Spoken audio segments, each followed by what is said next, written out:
प्रिय विद्यार्थियों, कृष्ण रुक्मिणी बेली काव्य का पाठ करने से पूर्व मैं इसका संक्षिप्त परिचय आपके समक्ष रखना चाहती हूँ। जैसा कि इसके शीर्षक से विदित है, यह कृष्ण और रुक्मिणी की कथा है। रचनाकार ने बेलीकार ने इस कथा को भागवत से लिया गया है, यानी भागवत के दशम स्कंद के उत्तरार्ध में अध्याय 52 से 54 तक रुक्मिणी की कथा आई है। कथाकार ने इन सारे अध्यायों पर ध्यान केंद्रित नहीं किया है। उसने सिर्फ रुक्मिणी की कथा को लेकर के और काव्य की रचना की है।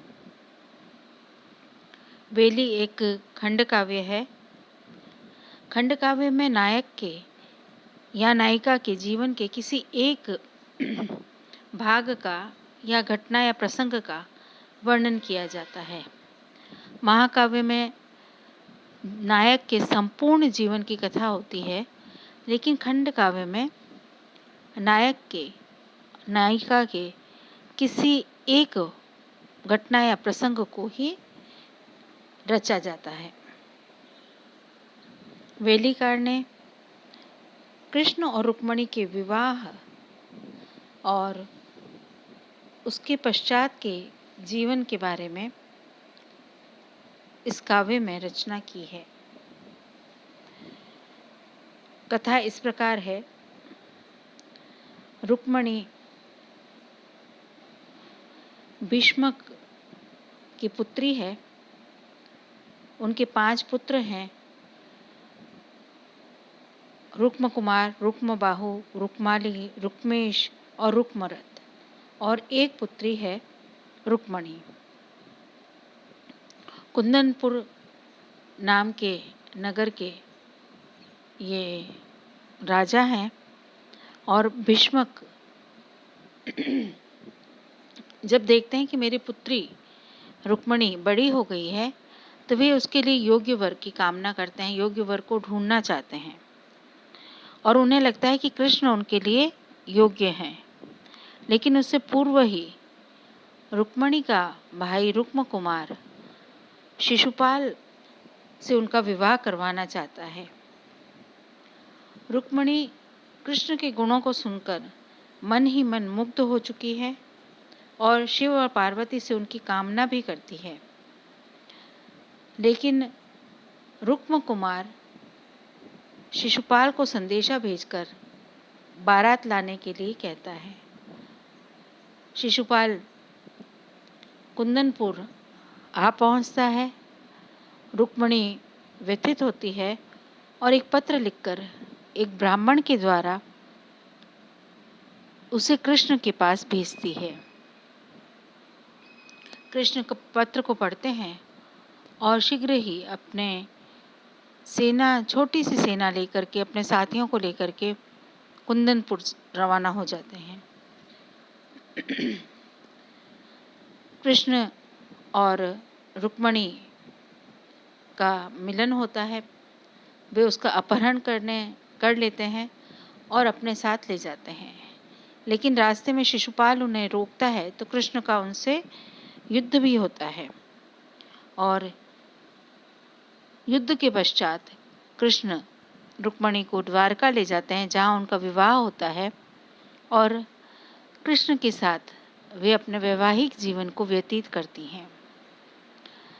वेली लिखने वाले राठौड़ पृथ्वीराज ने रुक्मिणी की बाल्यावस्था का, उसके अलौकिक गुणों का वर्णन किया है, युवा काल के सौंदर्य का वर्णन किया है, कृष्ण और रुक्मिणी के हरण और उसके पश्चात विवाह का वर्णन किया है। विवाह के वर्णन के साथ उसके पश्चात ऋतुओं का जो वर्णन आता है, उन ऋतु विहार का वर्णन उन्होंने बड़े सुंदर ढंग से इसमें किया है। आगे इस कथा में कृष्ण गृहस्थ जीवन की कथा आती है, जिसमें उनके पौत्रादि तक यह कथा जाती है, लेकिन वेलीकार ने उसे वहीं पर समाप्त कर दिया है। मुख्य रूप से यह कथा हम 15 भागों में बांट करके इसको हम देख सकते हैं प्रसंगों के आधार पर, और वेली के महामात्य को, इसके अलौकिकता और उसकी धार्मिक भाव को वेलिकार ने प्रमुख रूप से रखा है, और इस प्रकार यह कृष्ण और रुक्मिणी की कथा को लिखा गया है। इस कथा में श्रृंगार और वीर रस का सर्वाधिक प्रयोग हुआ है। इसके साथ साथ अन्य रस भी आए हैं, लेकिन मुख्य रस के रूप में श्रृंगार और वीर रस का वर्णन हुआ है। वेली रीति मुक्त काव्य है। वेली में शब्दालंकार, अर्थालंकार का सुंदर प्रयोग हुआ है। साथ ही वैसण गई यानी शब्द के अंत में जो शब्द है उसकी लयात्मकता अगले वर्ण के साथ जोड़ी जाती है। तो इस वैसण गई का डिंगल काव्य में विशेष ध्यान रखा जाता है। यह डिंगल काव्य की अपनी एक विशेषता भी है, और इसे वेली के रचयिता ने भी बड़े सुंदर ढंग से बांधा है। तो वैसण गई का भी प्रयोग हुआ है। इस प्रकार कृष्ण और रुक्मिणी के विवाह की जो सुंदर कथा है उसको राठौड़ पृथ्वीराज ने इस खंड काव्य में बांधा है।